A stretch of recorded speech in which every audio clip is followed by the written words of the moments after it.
Have you ever been sitting in the movie theater watching the trailers or happen to see one scrolling on your phone? A super cinematic trailer with familiar faces and familiar characters. Is it the new Batman movie or something new? Wait a minute, this seems familiar. Like I've already seen it.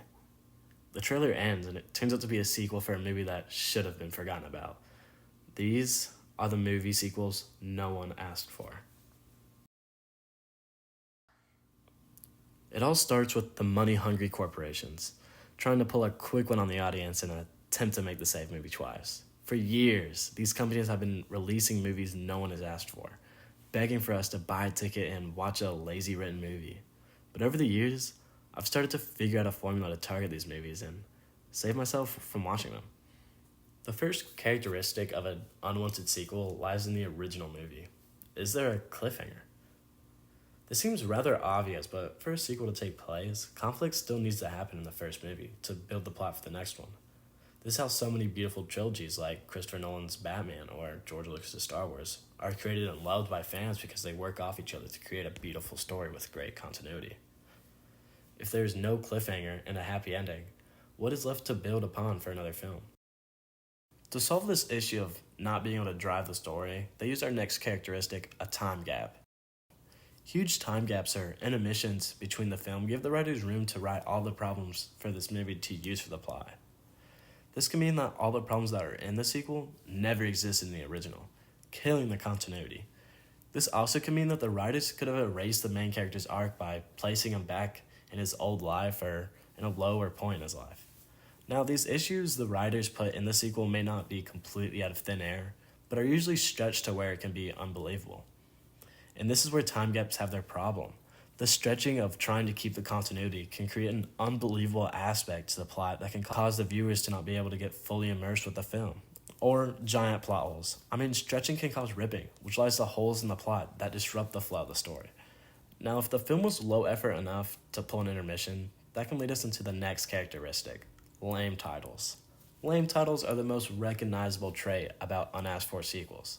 The same title again, but with a number? Come on. The real reason we hate these movies is because of the cash grab. This is why these lazy, poorly written movies are made and released, to trick the viewer into buying a ticket for a poorly made movie. Disney is a huge player in this type of work and continues to ruin some of our favorite movie franchises. Nothing screams louder than a cash grab than the main actor not wanting to participate in this film. For this formula to work, it requires at least 2 out of the 4 traits to fit in a sequel. One characteristic can mean effort was put towards the film and worth a watch, but if all 4 of them fit in the movie, who would want to watch that? The Jim Carrey era. Jim Carrey is a very well-known actor/comedian to the average movie watcher. Back in 1994, he had 3 movies that blew up majorly in popularity. Ace Ventura, Pet Detective, The Mask, and Dumb and Dumber. A year later, the sequel of Ace Ventura came out, and he was a sensation. Now that these production companies have created a star, it's time for them to make a little money off his work and make a low-effort cash grab movie. Son of the Mask? Now, if you've seen The Mask, you've basically seen this. The plot starts off the same with our main character stumbling across the mask with the help of our favorite character, Otis the dog, the only character from the original. After this, a baby is conceived with the mask on and has mask powers. What? That's weird. That is the whole plot line. The baby has mask powers. Who thought of this? This movie falls in line of traits 1, 3, and 4. The original has a good ending, so to brace for a sequel, they just create a whole new cast of characters instead. This could have also happened since Jim Carrey did not want to star in the film, and it just fell apart without him. With his cartoony personality, what was The Mask without him? Next, what is this movie name? The pun, while working off the plot of the movie, is creative but cheesy. Just the title of the movie sounds like a low-effort movie, only worth watching to make fun of. Finally, with the whole plot and the amount of new characters, it is safe to say this movie is a money grab. Ace Ventura, Pet Detective Jr. Now, off the bat, this can be tricky as there's a sequel, But there's a huge difference between the original two Ace Ventura movies and this one. First, the second one does star Jim Carrey in it, and was released a year after the first one. It came out that fast that it was still relevant, that it did very well commercially, and that was the last one for about a decade. But in 2009, this monstrosity was released.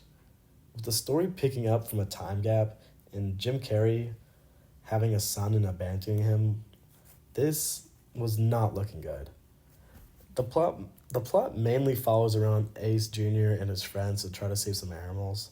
This is definitely directed towards kids as a kids movie, but who thought it was a good idea?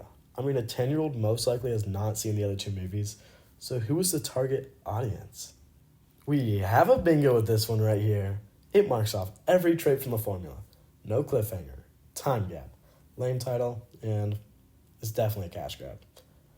The first two are self-explanatory from the plot description, but the title is just so boring. They took the original name to try to put people in seats to see Jim Carrey, then just added a junior so they could make the whole movie about his kid, copying Jim Carrey's persona without having Jim Carrey. Evan Almighty. This is a play on Jim Carrey's movie Bruce Almighty, where God, Morgan Freeman, gives Jim's character some of his power. Evan was a snobby character that he worked with, but with Jim's absence, Steve Carell filled the shoes in as Evan. Instead of giving powers of God, Steve Carell just ended up being Noah in his ark. That is the whole movie. He builds an ark and everyone thinks he's crazy, but in the end, it's somehow there's a flood of water and it works. Kinda. This probably being the most effort put in towards the sequels that is still unwanted, but it's still not that good either. This falls into trait 1, 3, and 4. Having the director who did Bruce Almighty did help to aid the continuity of how the film looks. You can still tell the whole film is a money grab. Films that have passion and love behind them tell the audience that they care about the story. But this all just seemed like a buck or two that was kicked to everyone from the production company.